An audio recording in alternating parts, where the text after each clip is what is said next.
Hello, America. Recently, ABC did a 2020 special on Islam. It was titled Islam Questions and Answers with Diane Sawyer. Sadly, they follow the standard media approach when discussing Islam. How do you find out if Islam is a religion of peace? Do you conduct a careful study of the Islamic sources and their historical context, along with background information provided by Muhammad's companions and the greatest Muslim commentators? No, you walk up to a few westernized Muslims and ask them if Islam is a religion of violence. And when they say no, case closed. Islam is peaceful. Now, I have no objections to getting the opinions of westernized Muslims. Their views are important.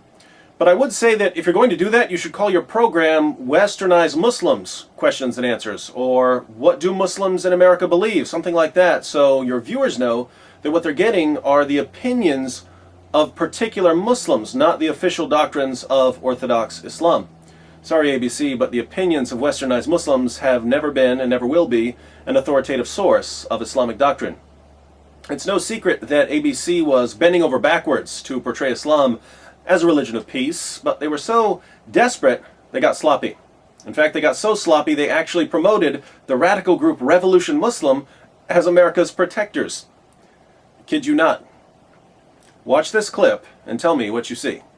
1 million Muslims marching through the streets of Washington is a great idea. Why not? Show us that this faith is peaceful. Show us that it's not out in any way to get us in the streets of our own cities. And reminding us that all the peaceful American Muslims are part of America's first line of defense. So these Muslims are part of America's first line of defense. ABC is referring, of course, to America's first line of defense against terrorist attacks. ABC showed us a few examples of the moderate Muslims who are going to protect America from terrorists. Did you see this guy in the clip? This is my friend Sadiq Abdul Malik. Sadiq and I both live in the Bronx, that's how I know him. We had a debate once. I'm concerned about some of his views, but otherwise he's a nice guy. Now, just imagine you're walking down the street one day and you see my friend Sadiq and you say, "Hey, it's America's first line of defense." That's what ABC told us. Let's listen to his message, because he's one of the peaceful, America-loving Muslims we've been hearing so much about on TV. What would you hear as you listen to Sadiq's message? Let's look at a video of Sadiq preaching in Times Square. So the United States does not operate on rights for you or for me as a Puerto Rican and a black man or as a person of color, but seeks to dominate us in order for them to fulfill their agenda of dominating the earth. And Christianity, and I'm going to say it now, Christianity plays part and parcel in that. Wait a moment! Isn't this a video of a Revolution Muslim demonstration in Times Square? Isn't Revolution Muslim a group that supports the Taliban, Al-Qaeda, and Osama bin Laden? Isn't this the group that rose to fame by threatening South Park creators Trey Parker and Matt Stone? What's a peaceful, America-loving Muslim doing with a group of radicals? We ask you to allow and have this government to pull its soldiers out of Muslim lands, to stop the support of Israel. The sign they had presents President Barack Obama as a Nazi leading an axis of evil. Notice the Jewish flag with a swastika inside the Star of David. I wonder what Sadiq thinks about President Obama. Barack Obama is the greatest danger to the Muslim that the Muslim has ever known. Interesting. Let's learn a bit more about our friend Sadiq. Sadiq, who's responsible for 9/11? Was it Muslims? That was perpetrated by the United States government. The Mossad in Israel perpetrated the act of 9/11. But why would the United States kill its own people? 9/11 was perpetrated by who? By the United States of America to do what? To take control of a region of oil, a region of resources, so that they control it so the rich get richer. BP ain't nothing. Surely the U.S. government doesn't go around killing respected American citizens, does it, Sadiq? Who killed Robert Kennedy and Martin Luther King? Right. Who? The United States of America as a government under the government that perpetrated these acts in order to get the United States into war so that the elite of the United States, the corporate elite and the military elite can rise to power and make money. But Sadiq, you don't think that the United States government is out to kill Puerto Ricans and African Americans, do you?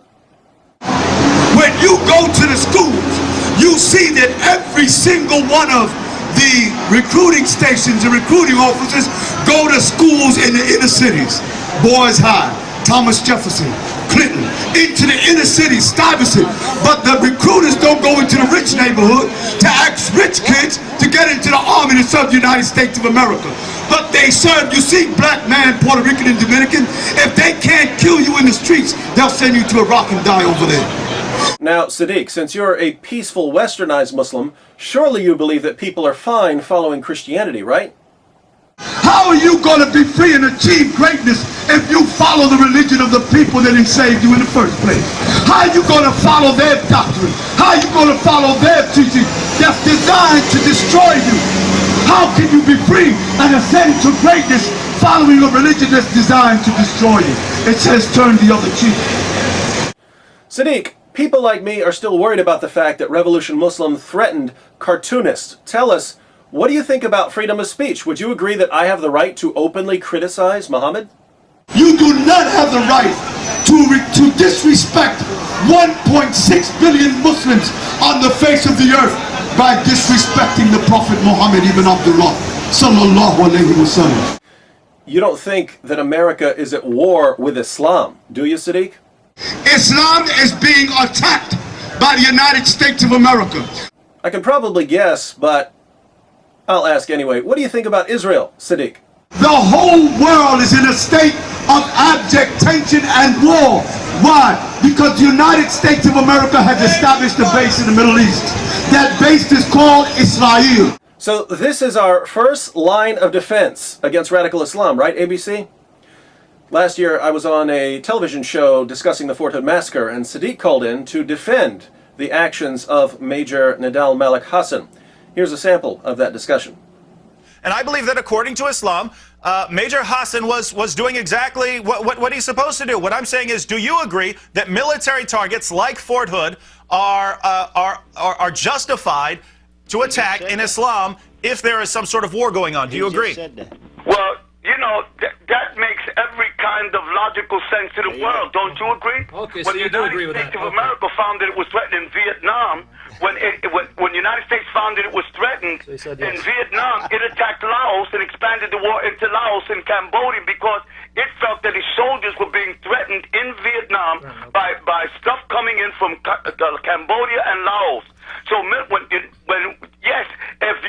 of course, who else can I, if I can't shoot a soldier, a combatant that's killing me and getting ready to send soldiers to kill my people, then who the hell can I kill? A little later in the program, Sadiq said he was willing to be treacherous and seditious against exploitation. You can judge for yourself whether Sadiq believes that the U.S. government is guilty of exploitation. You're saying then that a Muslim in America, his first and foremost loyalty, which supersedes all other loyalties, is to Islam and to the Ummah, to the point that you would be willing to be traitorous and seditious against the United States government of which you are a citizen. Is that what you're saying? I am saying that I will be treacherous and seditious against exploitation. Against the United States of America, which you said is exploited. So there you have it. ABC is now promoting Revolution Muslim as America's first line of defense against radical Islam. The people who will protect us from Al-Qaeda and the Taliban are, according to ABC, people who support Al-Qaeda and the Taliban. The people who will protect us from future terrorist attacks are people who defend the Fort Hood massacre. My friends, this video isn't about Sadiq Abdul Malik. Again, apart from some of Sadiq's views, I like Sadiq. I have some major disagreements with his beliefs, but we'll settle those in public debate. This video is about ABC. Have the people at ABC lost their minds? If they think that Revolution Muslim is going to side with America against Al-Qaeda, ABC has gone beyond Fantasyland. They've left planet reality altogether and are now drifting through some bizarro dimension, some opposite world where up is down and down is up, where left is right and right is left, where radical Muslims protect the great Satan from radical Islam. Now, if ABC got things so horribly wrong when it comes to our first line of defense, what else did they get wrong in their program on Islam? Stay tuned, my friends. We're going to need a whole series of videos to clean up ABC's mess on this one. Have we gotten in the United States to such a point that we think that we can kill, that we can bomb, that we can maim, and not have people have the right to fight back? Think. Have we gotten to the point where we love war so much that we have the right to kill and not be killed? And reminding us that all the peaceful American Muslims are part of America's first line of defense.